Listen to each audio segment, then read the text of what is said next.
Olá, irmãos e irmãs, sejam bem-vindos a mais um episódio do Conheça Sua Bíblia. Espero que vocês estejam todos bem e que a família de vocês esteja em paz. E oro para que esse tempo seja um tempo muito especial, essa sempre tem sido a minha oração. Desejo que seja um tempo especial da parte de Deus sobre a nossa vida. Quero convidar você para o livro do profeta Joel. Esse tem sido há 7 encontros, contando com esse de hoje, o texto base das nossas reflexões aqui no Conheça Sua Bíblia. A gente já está chegando no final dessa jornada. Na próxima semana, Deus permitindo, a gente encerra esse ciclo no livro do profeta Joel. Hoje eu quero ir então para o nosso penúltimo encontro, capítulo 3 do livro do profeta. Eu leio aqui do versículo 1 até o versículo 16. Diz assim: Sim, naqueles dias e naquele tempo, quando eu restaurar a sorte de Judá e de Jerusalém, reunirei todos os povos e os farei descer ao vale de Josafá. Ali os julgarei por causa da minha herança, Israel, meu povo, pois o espalharam entre as nações e repartiram entre si a minha terra. Lançaram sortes sobre o meu povo e deram meninos em troca de prostitutas, venderam meninas por vinho para se embriagarem. O que vocês têm contra mim, Tiro, Sidom e todas as regiões da Filístia? Vocês estão me retribuindo algo que eu lhes fiz?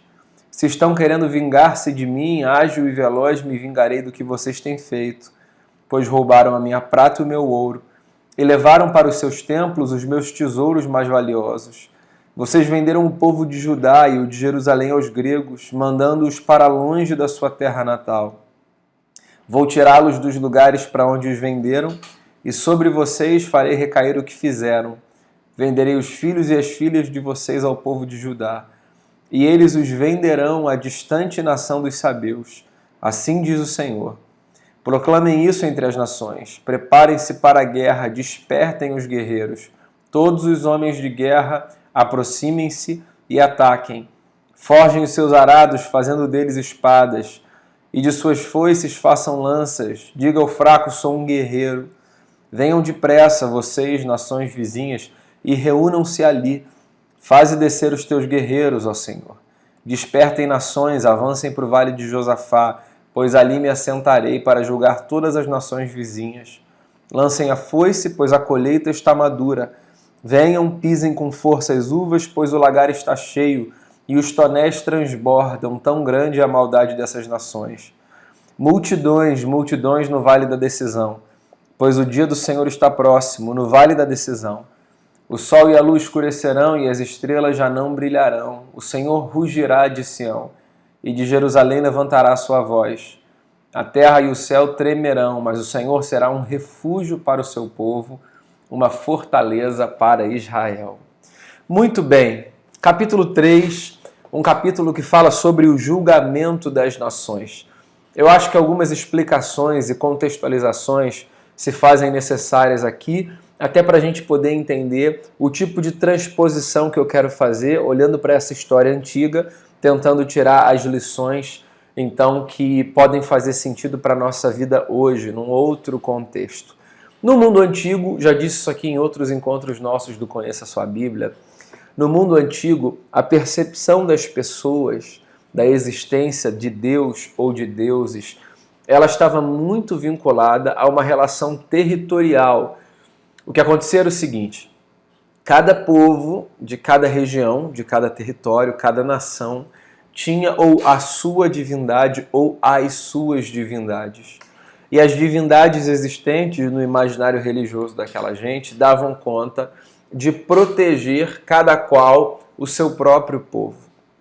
Quando os profetas então falam sobre o seu Deus, Jeová, Javé, como você quiser chamar, eles falam dessa divindade que eles tinham como sua, com a qual eles tinham aliança, daí o nome Jeová ou Javé, que é o Deus da aliança, e que os protegeria das adversidades e das lutas. Ou, caso eles estivessem debaixo de opressão, os livraria e os vingaria.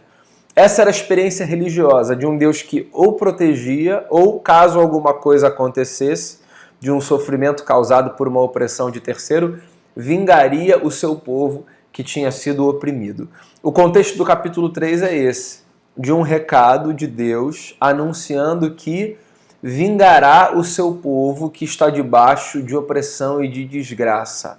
Agora aqui o contexto do capítulo 3 não é um contexto que fala sobre, por exemplo, uma praga específica que assola o povo. O contexto do capítulo 3 é um contexto que fala sobre a opressão que outros povos exercem sobre o povo de Israel e como Deus, atento a essa opressão, se levanta para resgatar o seu povo de um cenário de opressão.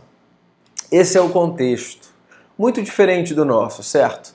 Porque a gente não vive numa época em que a nossa cultura religiosa nos faz crer em divindades territoriais.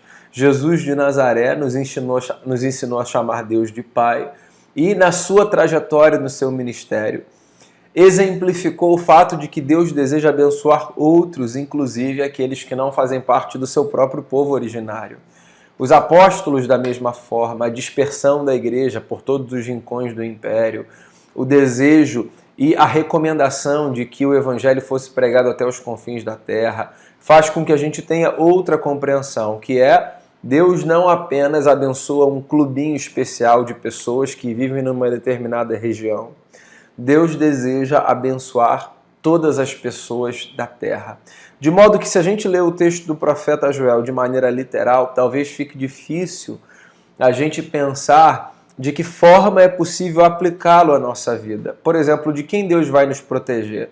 De quem não faz parte da nossa religião? De quem professa outra fé? É isso que o texto está ensinando? Que quem serve a outros deuses agora então será vingado caso fizer alguma coisa, ou sofrerá vingança caso fizer alguma coisa contra nós, que somos o povo de Deus. Não, eu particularmente não faço esse tipo de leitura. Eu acho que o que de mais interessante a gente pode tirar aqui desse texto do capítulo 3, do versículo 1 até o versículo 16, são algumas ideias que nos fazem pensar, na realidade do julgamento divino, e 2, no fato concreto de que Deus, nas Escrituras, em cenários de opressão, apoia um lado em detrimento do outro. Deixa eu ir por partes.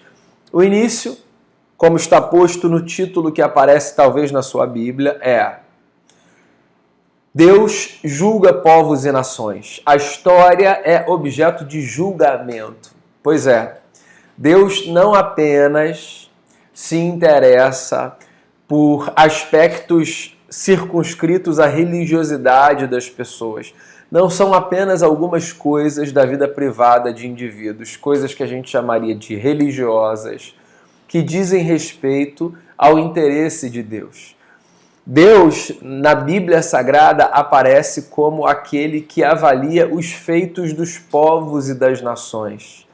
Por que essa lembrança é importante?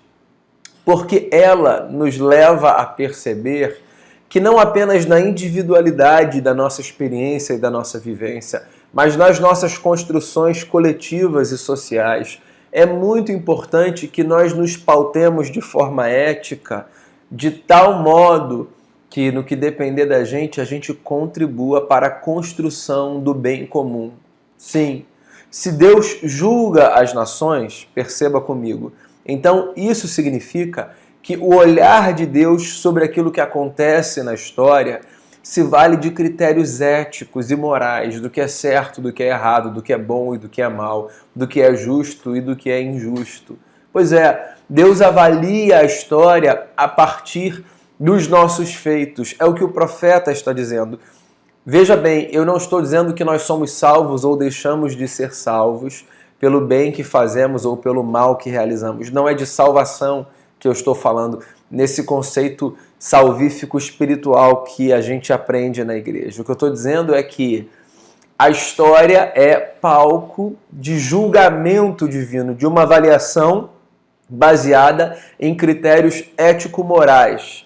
Na prática, essa lembrança é importante porque ela nos serve como um norte e como uma advertência quanto ao fato de que a gente devia procurar sempre construir na individualidade e na coletividade coisas que tenham a ver com o bem, com a justiça, com a dignidade, com aquilo que é certo, e que nos afastem do mal, da injustiça, da indignidade e daquilo que é errado. Pois é, Deus está nesse caminho. Deus está no caminho de fazer com que povos e nações se engajem na construção daquilo que é bom para todos. Essa deve ser uma pauta nossa, enquanto igreja local, enquanto cristãos, enquanto famílias, enquanto cidadãos. Uma pauta fundamental àqueles e aquelas que se percebem como gente de Deus. Então, à luz desse texto, com a consciência da realidade do julgamento, que tipo de gente de Deus deve ser? Essa é uma pergunta importante, pois eu responderia dizendo: gente de Deus precisa ser de um tipo de gente que abraça tudo o que diz respeito à promoção do bem, da paz, da justiça, da civilidade, da dignidade, da garantia da vida, etc. Por quê? Porque critérios ético-morais são os critérios que Deus utiliza para avaliar os feitos das nações. Você quer ver um exemplo? Esse texto, como eu mencionei, fala sobre julgamento das nações. Há um texto equivalente a esse no capítulo 25 do Evangelho segundo Mateus, no qual Jesus fala sobre o julgamento das nações. E Jesus diz que no grande dia, o dia do julgamento das nações, Deus dividirá os povos como um pastor divide as ovelhas dos bodes. E diz o texto que Deus porá as ovelhas à sua direita e os bodes à sua esquerda. E que Deus fará essa divisão, ou o Filho do Homem, é a expressão que Jesus usa ali, o Filho do Homem dirá então às ovelhas: venham ao reino do meu Pai, e dirá aos bodes: apartai-vos de mim, vocês que praticam a iniquidade. Se você se lembra dessa narrativa do Evangelho segundo Mateus, você vai se lembrar que as descrições que na história Jesus usa para diferenciar ovelhas de bodes são descrições ético-morais. Eu tive fome, você me deu de comer. Eu tive sede, você me deu de beber. Eu estava nu, você me vestiu. Preso, você me visitou. Eu era estrangeiro e você me acolheu. Eu tive fome, você não me deu de comer. Sede, você não me deu de beber. Nu, você não me vestiu. Preso, você não me visitou. Estrangeiro, e você não me acolheu. De forma sucinta, o que Jesus está dizendo é que Deus olha para as nações e para os povos, Deus olha para as nossas construções e Deus aprova tudo aquilo que diz respeito à promoção do bem, e Deus desaprova tudo aquilo que tem a ver com a manutenção do mal. Simples assim. Então, volto a dizer, isso não é um texto para fazer a gente pensar em salvação dessa perspectiva espiritual individual. É um texto que deve nos servir como norte para que as nossas construções nesse mundo, para que aquilo que a gente faz como igreja, como família, como amigos, como sociedade, siga a pauta da promoção do bem e não da manutenção do mal. Por quê? E aí eu começo a destrinchar aqui o texto. Por quê? No texto, o que a gente percebe é que a proteção de Deus para com Israel é símbolo do cuidado de Deus para com todos os vulneráveis. Essa é a transposição que eu queria fazer aqui, olhando para esse texto e tentando aplicá-lo à luz do nosso contexto, da nossa realidade. Deus tem um povo chamado Israel. Deus, Jeová, tem um povo chamado Israel. Esse é o contexto do Antigo Testamento. Um povo que aparece no cenário, na maior parte da história bíblico-veterotestamentária, como um povo frágil e oprimido, sempre debaixo de violência e da opressão promovida por nações vizinhas que eram mais fortes e mais poderosas.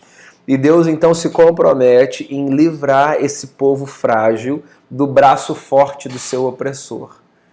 Essa experiência de Deus livrando esse povo frágil do braço forte do seu opressor, ela pode servir como um símbolo do cuidado do Eterno, não para com um povo específico ou uma religião específica, mas para com todos os fracos, todos os vulneráveis e todos os oprimidos na história. Mesmo no Antigo Testamento, com essas categorias que eu acabei de descrever, a gente percebe alguns textos nos quais isso fica muito claro. Como Deus ouve o clamor do oprimido, como Deus não rejeita o quebrantado e o contrito, como Deus é refúgio para o frágil. São poesias que aparecem reforçando exatamente essa ideia.